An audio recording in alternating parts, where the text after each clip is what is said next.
¿Cómo están? ¿Cómo les va? Les habla José Hernández. Como les dije en el segmento anterior, nos acompaña Helen Villalonga de la Asociación de Madres y Mujeres Venezolanas en el Exilio. Helen y yo nos conocemos desde hace como 10 años más o menos. Más o menos. Un poquito más quizá, ¿no? ¿Cuándo fue el caso del hijo tuyo? En el 2009. 2009, pero la cosa arrancó mucho antes. Mucho antes, recuerdo. En el 2009 regresó. No, en el 2009 fue detenido por inmigración y deportado. Y deportado. Y regresó en el 2011. En el 2011. O sea, tuviste 2 años en ese proceso. Correcto. Helen, junto a grupos venezolanos, ha ido, como decir, armando lo que sería la promoción de una ley, de un proyecto de ley, ¿puede ser? Sí, correcto. Realmente la ley, tenemos digamos, el boceto o el borrador de lo que es una propuesta de ley por parte de la oficina de un congresista republicano, que es Carlos Curbelo, y nosotros hemos estado tratando y trabajando en función de conseguir algo que obviamente beneficie a nuestra comunidad en temas migratorios. Esta ley, al presentarla, nosotros tenemos la oportunidad de darle ese alivio y ese respiro a nuestros hermanos venezolanos que se encuentran en la sombra, en la oscuridad, que no tienen legalidad. Obviamente no es un trabajo ni de Amavex ni de Helen, es un trabajo de la comunidad. Y como bien lo dijiste en nuestra rueda de prensa, creo que es la primera vez que vamos a tener la participación de nuestra comunidad para lo que va a ser probablemente y posiblemente muy pronto un cambio social, al darle la legalización a los venezolanos, camino a ser obviamente ciudadanos. ¿Alguien tiene una idea de cuántos hay? ¿Cuántos están en esas condiciones? ¿En qué situación están? ¿Desde cuándo más o menos? Lamentablemente, José, yo creo que ese es un punto que hemos venido discutiendo, de cómo nosotros vamos a contarnos y cuántos somos.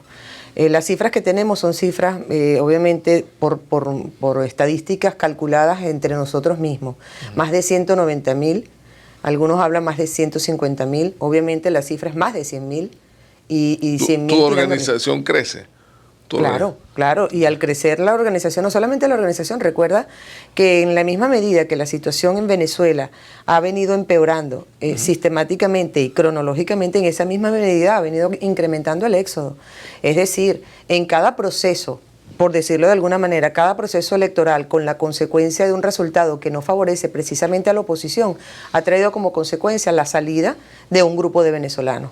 Obviamente a partir del 2014, de febrero del 2014, donde se desencadena un régimen que, aparte de ser un régimen que sigue los ideales de un líder extinto que basa su proyecto de socialismo del siglo XXI bajo la dominación y la miseria y la muerte, ya trae la muerte por delante.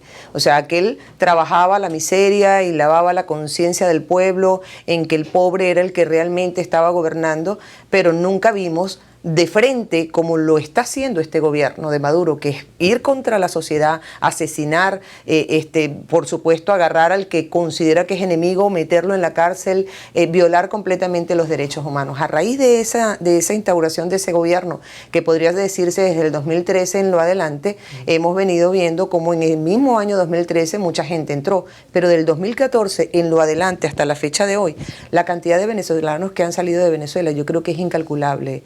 O sea, se puede decir, y de hecho, las cifras las tiene el mismo Departamento de Inmigración, pero así será el volumen que no la da. Pero la ley no tiene un término, pues la ley no supuestamente va a dar un término específico. Fíjate que hay un punto que antes de hablar de la ley como tal, me gustaría aclarar algo, José. En estos momentos nosotros hemos dado un paso adelante con respecto a un tema que no es la primera vez que lo decimos. Tú eres una de las personas que has participado y has trabajado para lo que ha sido buscar una protección temporal para nuestra comunidad. Desde el año 99 se ha venido escuchando constantemente la palabra TPS. Obviamente, una vez que nosotros salimos a hablar de la acción diferida, de pedirle al presidente Obama que apruebe una acción que pare las deportaciones de los venezolanos y les permita darle un permiso de trabajo y que sea por un periodo de tiempo, porque eso es lo que funciona la acción diferida, empezaron a salir comentarios sobre, obviamente, el cabildeo y el planteamiento ante el Congreso de una protección temporal, de un estatus de protección temporal.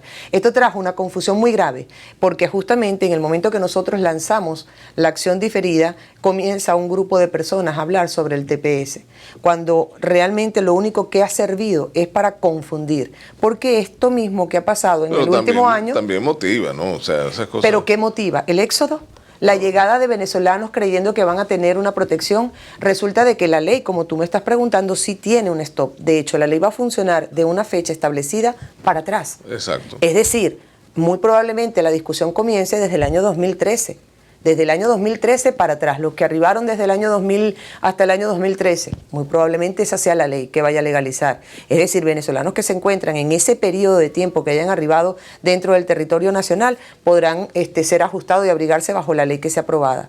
La acción diferida, obviamente, pudiéramos tratar de seguirla impulsando a ver si se extiende un poco más, tomando en cuenta que la acción diferida lo que busca es parar deportaciones. Ok, antes de que sigamos, quiero recordarles a todos que esto se graba en la mesa de redacción del periódico y por eso aquí hay discusiones, bullas y cosas de ese tipo para que no crean eso. Es lo que llaman aquí en video fallas de origen, ¿no? Por si acaso. Entonces, y a veces le ponen ese nombre rimbombante para explicar que, bueno, que la gente habla más de la cuenta.